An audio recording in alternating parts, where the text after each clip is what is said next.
الحمد للہ رب العالمین والصلاة والسلام علی سید المرسلین وخاتم النبیین وعلی آلہ واصحابہ اجمعین۔ بستان العارفین میں ایک واقعہ لکھا ہے، ابو یحییٰ زکریا بن یحییٰ رحمۃ اللہ علیہ سے منقول ہے۔ وہ فرماتے ہیں کہ ہم بصرہ کی گلیوں میں بعض محدثین کے گھر کی طرف جا رہے تھے۔ میں تیزی سے چلنے لگا۔ ان لوگوں کے ساتھ ایک آدمی تھا، ایسا آدمی جو دین کے بارے میں صحیح سوچ نہیں رکھتا تھا۔ اس نے مذاق کرتے ہوئے کہا کہ اپنے پاؤں فرشتوں کے پروں سے الگ رکھو، ان کو توڑ مت دینا، کیونکہ حدیث شریف میں آتا ہے کہ جو علم حاصل کرنے کے لیے گھر سے نکلتے ہیں تو فرشتے ان کے قدموں کے نیچے اپنے پر بچھاتے ہیں۔ تو اس نے یہ مذاق کیا۔ جب اس نے مذاق کیا تو فرماتے ہیں کہ یہ کہتے ہی وہ آگے نہ بڑھ سکا، اس کے پاؤں وہیں خشک ہو گئے اور ایک قدم بھی آگے نہ رکھ سکا اور وہیں گر پڑا۔ اسی طرح بستان العارفین میں یہ بھی ہے، فرماتے ہیں امام ابو داؤد رحمۃ اللہ علیہ سے منقول ہے کہ حدیث شریف پڑھنے والوں میں ایک غلط قسم کا آدمی تھا۔ اس نے جب یہ حدیث سنی کہ فرشتے طالبین علم کے قدموں کے نیچے ان کے اظہار خوشنودی کے طور پر اپنے پر بچھا دیتے ہیں، تو اس نے اپنی ایڑیوں کے نیچے کیلیں میخیں لگوا لیں اور کہنے لگا، میں چاہتا ہوں ان سے فرشتوں کے پر کچل دوں۔ چنانچہ فرماتے ہیں کہ اس کے دونوں ہاتھ اور دونوں پاؤں شل ہو گئے اور جسم کے سارے اعضاء بیکار ہو گئے۔ اندازہ لگائیے اللہ رب العزت کے ہاں حدیث نبوی صلی اللہ علیہ وسلم کا مقام کس قدر زیادہ ہے کہ استہزاء اور مذاق کرنے والے شخص کو ایسی سزا دی کہ سارے جہان کے لیے اسے عبرت کا نشان بنا دیا۔ ایک ہے عمل نہ کرنا۔ عمل نہ کرنے سے انسان گنہگار ضرور ہوتا ہے لیکن ایمان سلامت رہتا ہے، اور مذاق اڑانے والے کا بعض اوقات ایمان بھی خطرے میں پڑ جاتا ہے۔ اللہ تبارک و تعالی ہمیں حدیث رسول صلی اللہ علیہ وسلم کا احترام نصیب فرمائے اور ان کے مطابق زندگی گزارنے کی توفیق عطا فرمائے۔ مشکات شریف کی شرح میں ہے کہ دمشق میں ایک بہت بڑے محدث تھے، ان کے پاس ہزاروں طالب علم پڑھنے آتے تھے، مگر ان کا چہرہ ہمیشہ ڈھکا ہوا ہوتا تھا، یعنی اس پر نقاب پڑا ہوتا تھا۔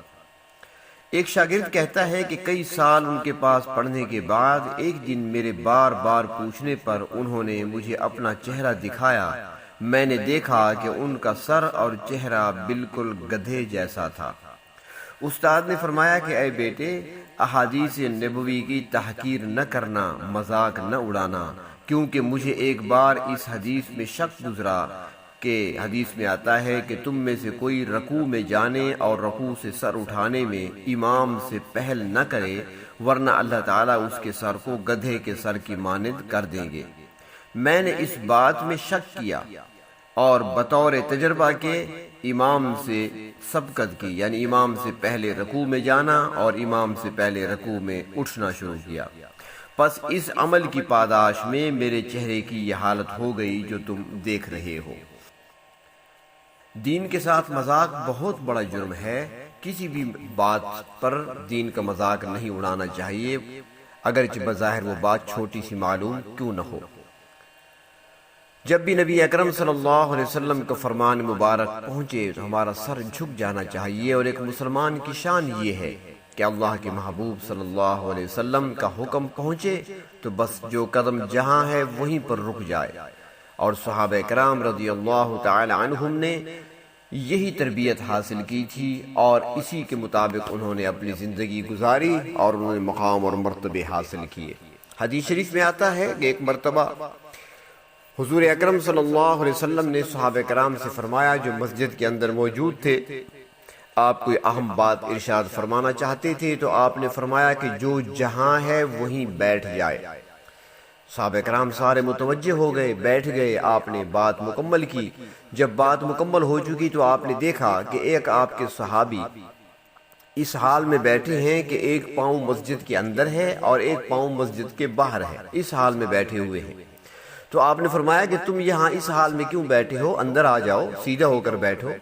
وہ عرض کرنے لگے یا رسول اللہ صلی اللہ علیہ وسلم، میں مسجد میں داخل ہو رہا تھا، ایک قدم اندر رکھ چکا تھا، ایک قدم باہر تھا کہ آپ کی آواز مبارک کانوں میں پڑی کہ جو جہاں ہے وہیں بیٹھ جائے،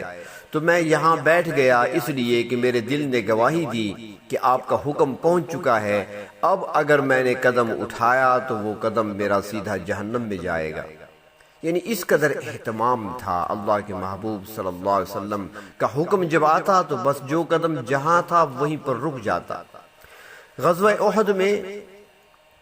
حضرت حمزہ رضی اللہ تعالیٰ عنہ جو نبی اکرم صلی اللہ علیہ وسلم کے پیارے چچا ہیں، ان کی شہادت ہوئی اور بڑے دردناک انداز سے ان کو شہید کیا گیا۔ ان کو شہید کرنے کے بعد ان کے جسم کے اعضاء کاٹے گئے، سینہ چاک کیا گیا، کلیجہ نکالا گیا، ناک کاٹی گئی، ہونٹ کاٹے گئے، زبان کاٹی گئی، کان کاٹے گئے، مسلح کیا گیا، جسم کے اعضاء کاٹ لیے گئے، اور اس حال میں حضرت حمزہ کی شہادت ہوئی۔ حضور اکرم صلی اللہ علیہ وسلم بھی جب حضرت حمزہ کی لاش پر تشریف لائے تو آپ بھی اپنے آنسو نہ روک سکے، آپ بھی وہاں پر رو پڑے، اور آپ نے آسمان کی طرف دیکھ کر فرمایا میرے پروردگار، اگر آپ اس حال میں راضی ہیں تو میں راضی ہوں۔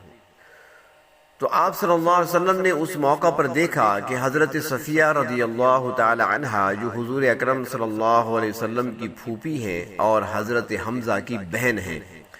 وہ تیزی سے اس طرف آ رہی ہیں جس طرف حضرت حمزہ رضی اللہ تعالی عنہ کی لاش پڑی تھی۔ حضور اکرم صلی اللہ علیہ وسلم کی نگاہ پڑی تو آپ نے فوراً فرمایا حضرت صفیہ کے بیٹے سے، حضرت زبیر سے فرمایا کہ زبیر جاؤ جلدی سے اپنی امی کو روکو، وہ جا رہی ہیں اپنے بھائی کی لاش کی طرف شاید، اور جب اس حال میں اپنے بھائی کا وجود اور جسم دیکھیں گی تو نہ معلوم کوئی ایسی بات نہ کر دیں جو رب کی ناراضگی کا سبب بن جائے۔ عورت ذات ہے، وہ برداشت نہیں کر سکے گی اپنے بھائی کو اس حال میں دیکھ کر۔ حضرت زبیر رضی اللہ تعالیٰ عنہ جلدی سے دوڑے اور جا کر حضرت صفیہ کو روکنے کے لیے ان کے سامنے آئے